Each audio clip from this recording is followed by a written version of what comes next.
जैन दर्शन जीव को उस दशा तक पहुंचा देता है जहां पर स्वयं की पर्यायों की भी परवाह नहीं होती। यदि पर्यायों के अधीन आनंद हो जाए तो पर्याय तो पर निमित्त से उत्पन्न होती है। पर्याय उत्पन्न करने के लिए दो कारण चाहिए, बाह्य कारण और अभ्यंतर कारण। अभ्यंतर कारण की तो बात समझ में आती है, लेकिन जब जब जो पर्याय निकलेंगे उनमें जरूर पर का आलम्बन लेना पड़ेगा। पर का आलम्बन होता है, लेकिन निश्चय ने और समय सार ने एक ऐसी खोज की है जो पर्यायों के पार है। पर्यायों की जरूरत नहीं है आनंद की। सिद्ध भगवान सिद्ध पर्याय का आनंद नहीं लेते हैं, वे शुद्ध दशा का आनंद लेते हैं। पज्जय मूढ़ो मूढ़ा शब्द बात कर कही थी।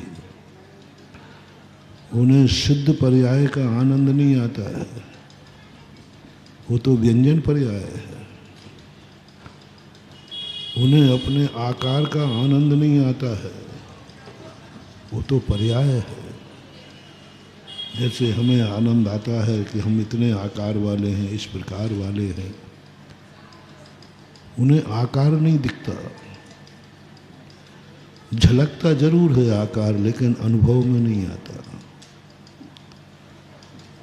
आकार का झलकना और अनुभव में बहुत अंतर है।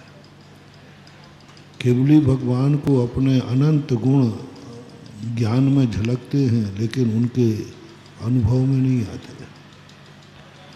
अनंत पर्याय उनके ज्ञान में झलकती हैं, लेकिन वो किसी पर्याय का अनुभव नहीं करते हैं। सद्भाव में अभाव की अनुभूति, सद्भाव में अभाव की अनुभूति। सिद्ध पर्याय है, लेकिन सिद्ध पर्याय का अनुभव नहीं है।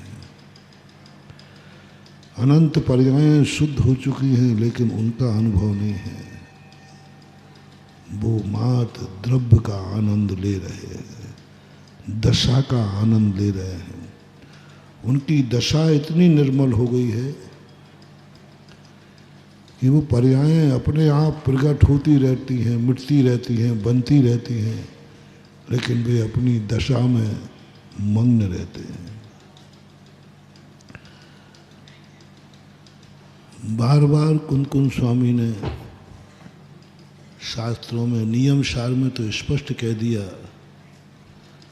कि सिद्ध भगवान निज शुद्ध आत्मा का अनुभव करते हैं। समय सार में भरा पड़ा है, कहीं भी नहीं लिखा कि शुद्ध आत्माएं सिद्ध पर्याय का अनुभव करते हैं, शुद्ध पर्यायों का अनुभव करते हैं, कहीं नहीं लिखा। सिद्ध दशा का अनुभव हो रहा है, मैं सिद्ध बन गया हूं, उनके अनुभव में नहीं है। उनके अनुभव में नहीं है कि मैं सिद्ध बन गया हूं। उनके अनुभव में नहीं है कि मैं 8 कर्मों से रहित हो गया हूं। उनके अनुभव में नहीं है कि मैं सिद्धालय में विराजमान हूं। उनके अनुभव में नहीं है कि मैं 3 लोक का नाथ बन गया हूं। उनके अनुभव में नहीं है कि मैंने 4 आघातिया कर्म नष्ट कर लिए हैं। उनके अनुभव में नहीं है कि हमारे अंदर 8 गुण प्रकट हो गए हैं। उनके अनुभव में नहीं है कि हम 18 दोषों से रहित हो गए। उनको अनुभव में नहीं आ रहा है। केवली भगवान को अनुभव में नहीं आता कि वे क्षुधा से रहित हैं, अनुभव में नहीं आता। मैं दोषों से रहित हूँ, मैं निर्दोष हूँ, मैं सब तरफ से निरपेक्ष हूँ, नहीं। वो तो मात्र एक टंकोत्कीर्ण ज्ञायक पिंड स्वरूप का अनुभव करते हैं, टंकोत किरण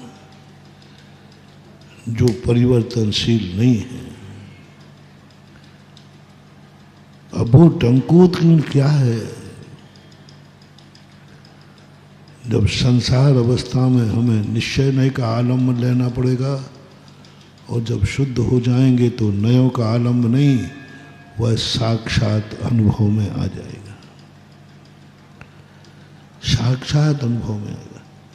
लेकिन वो अनुभव जब ही आएगा जब हम पहले शुद्ध पर्यायों को निकालेंगे। आज नहीं आ सकता। आज हम नए से शुद्ध हैं, वस्तुतः शुद्ध नहीं हैं,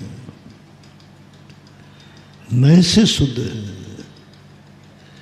इस दृष्टि से तुम शुद्ध हो, शक्ति की अपेक्षा शुद्ध हो तुम हो नहीं।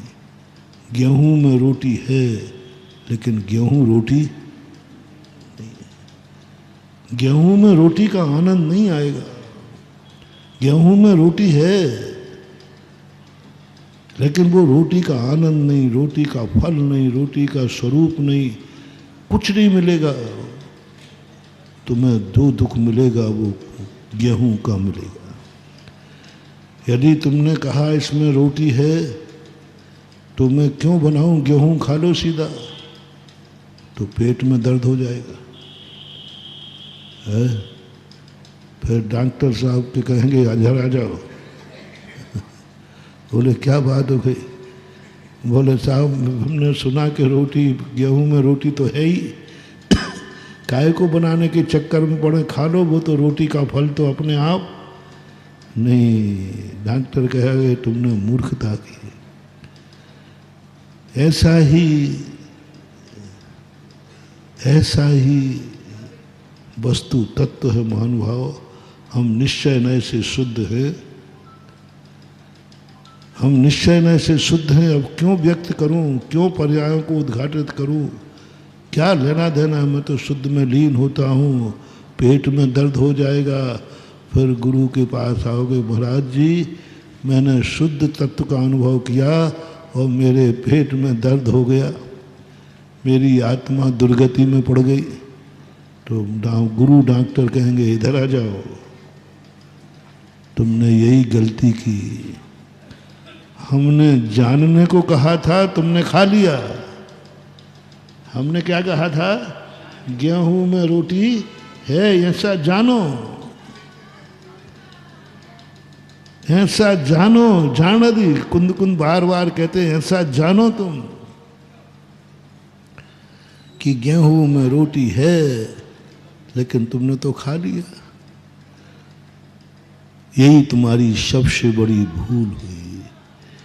एकांतवादियों से क्या भूल हो रही है? कंजाई कांजी कहाँ चूका है? बस यही चूका है। मैंने उसके भावों को खूब पढ़ा है, समझा है, सुना भी है। हमने साक्षात सुना है उसको, सुलोचन साहब। बस वो चूक जहाँ की है उसने बस इतना ही किया है कि निश्चय नय से कहा था तेरी आत्मा शुद्ध है, बुद्ध है, बस वैसे ही उसने खा लिया, वैसे ही अनुभव करने बैठ गया।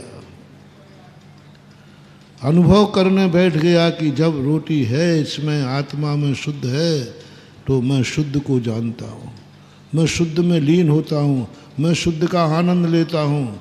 बट जय जिनेंद्र, अगर आपको मेरी वीडियो अच्छी लगती है तो प्लीज़ मेरे चैनल को सब्सक्राइब करिए, लाइक करिए, शेयर करिए। इसी तरह से अपना प्यार मुझे देते रहिए।